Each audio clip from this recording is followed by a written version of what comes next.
সেটা তো মানে তাদের নিশ্চয়ই সেখানে আছে, যুক্ত তারা আছেন, না হলে তো বাইরে থেকে এসে তো আসলে কোনোভাবেই এইভাবে করা সম্ভব না।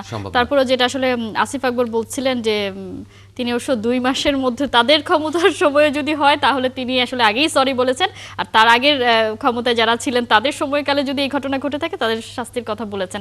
দেখা যাক, আসলে এটা নিয়ে তদন্ত কমিটির কথা বলেছেন পাইলট। যদি সত্যি স্বাধীন তদন্ত কমিটি রিপোর্ট দেয়, কারণ আমাদের রিপোর্ট দেওয়ার কালচার নেই, যদি দেয় তারপর হয়তো আমরা দেখতে পাবো, সেটা নিয়ে নিশ্চয়ই আমরা পরে আলোচনাও করব।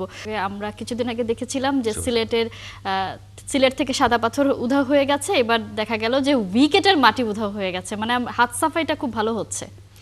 ডেফিনেটলি এই মাটি কিভাবে উধাও হয় এটা কিন্তু একটা খুবই চিন্তার বিষয়, কারণ যখন মাটি খেকো লোক আমরা বাংলাদেশে দেখি তখন আগে শুনতাম যে বিভিন্ন মানে কোনো কিছু বাদ নেই, পাথর থেকে মাটি। হ্যাঁ, আপনার আগে দেখতাম খাল বিল বা পুকুর থেকে মাটি কেটে নিয়ে এটা বিক্রি করে দেয়।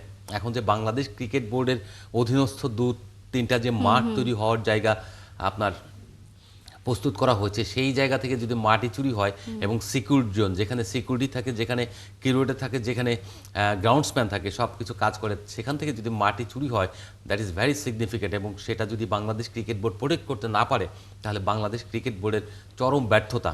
এবং বাংলাদেশ ক্রিকেট বোর্ড এখন যে কথা বলছে যে এই যে মাটি এখান থেকে সরে গেল, কোথা থেকে, আপনার এটা হলো আউটফিল্ডের মাটি, বেসিক্যালি উইকেটের যে মাটি সেটা কিন্তু নয়, আউটফিল্ডে যে মাটিটা ফেলা হয়। এখানে কি মাটি ফেললেন, যে বলা হচ্ছে যে মাটির কোয়ালিটি ভালো না, কিন্তু সেই কোয়ালিটিটাও কিন্তু আপনি ভালো কোয়ালিটি মাটি আমদানি করার জন্য আপনি টেন্ডার করেননি। এখানে সিলেটি স্যান্ড দেওয়ার কথা, যেটা দিয়ে আপনি মিরপুর শের বাংলা স্টেডিয়াম, সিলেটি স্টেডিয়াম এবং অন্য স্টেডিয়ামগুলি বানাচ্ছেন, যাতে আপনি এখানে ড্রেনেজ সিস্টেমগুলি ডেভেলপ করে সুন্দর খুব দ্রুত পানিগুলি নিষ্কাশিত হয়, সেটা আপনি করছেন না। তার মানে হচ্ছে নরমাল মাটি আপনি এখানে ফেলছেন, সেটাও কিন্তু আপনি অন্যায় করছেন। মানে বাংলাদেশে বেশি দামে কোয়ালিটিলেস মাটি কেনা হচ্ছে, আপনি না কিনে সিলেটি স্যান্ড যেটা দিয়ে আপনি ইন্টারন্যাশনাল ভেন্যু বানাচ্ছেন, সেই মাটি কেন ওখানে ফেলবেন না, সেই মাটি কেন আনবেন না, না আনাটাও আপনার জন্য একটা অপরাধ। এখন কথা হচ্ছে যে গত জুনে আপনার এই মাটির যে ফেলা 20,000 CFT মাটি যে ফেলার কথা ছিল এবং টেন্ডার হয়েছিল, সেই টেন্ডার অনুযায়ী গত জুনে আপনার টাকাও তুলে হয়ে গেছে। মানে যারা কন্ট্রাক্টর ছিলেন তারা এই টাকাগুলি তুলেছেন এবং তারা মাটি ফেলেছেন কাগজে কলমে যেটা রয়েছে, যারা সিকিউরিটি রয়েছেন এবং যারা ওখানে সাইন করেছেন, তার মানে হচ্ছে মাটিটা ফেলা হয়েছে প্রপারলি। যদি ফেলা হয়ে থাকে তাহলে নিলোকে, আর যদি না ফেলে থাকে তাহলে এই কারসাজি করলোকে, সেটা তাদের দায়িত্ব বাংলাদেশ ক্রিকেট বোর্ডের খুঁজে বের করে, এবং যারা সংশ্লিষ্ট বা যদি দোষী লোক পাওয়া যায় তাদেরকে শাস্তি অবশ্যই দিতে হবে।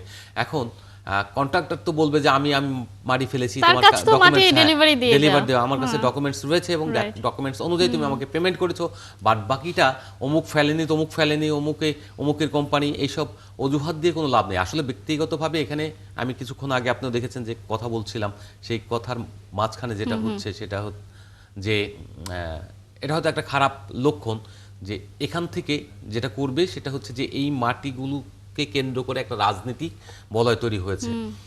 আপনি মাটিটাকে মেপেছেন, ডেফিনেটলি ওখানে মাটি কম, কিন্তু সেই মাটিটা তো প্রপারলি আপনি মেপে দেখেননি, আপনি একটা আন্দাজের উপরে বলছেন এখানে 20টি সিজন গেছে, মাঝখানে অনেক কিছু গেছে, সেটাও করেননি। কিন্তু আপনি যদি ক্লাব রাজনীতির অংশ বানানোর জন্য, কাউকে দোষী করার জন্য আপনি যদি এই গেম খেলা শুরু করেন, তাহলে কিন্তু আপনিও একসময় ফেসে যাবেন, বেশি দিন নেই কিন্তু ফাঁসার জন্য। সো আপনি বি কেয়ারফুল, আপনিও ভালো হন, অন্যকে ভালো হন, সত্যিটা বের করে নিয়ে আসেন। যদি কেউ চুরি করে থাকে বা চুরি হয়ে থাকে, সেই জিনিসটা কারা চুরি করেছে। আমি দেখলাম খালেদ মাসুদ পাইলট সাহেব, তিনি এখন গ্রাউন্ডস কমিটির চেয়ারম্যান, তিনি এখানে বলছেন যে প্রচুর মাটি এখান থেকে করা হয়। 2 রকমের ভাষ্য পাচ্ছি এখানে।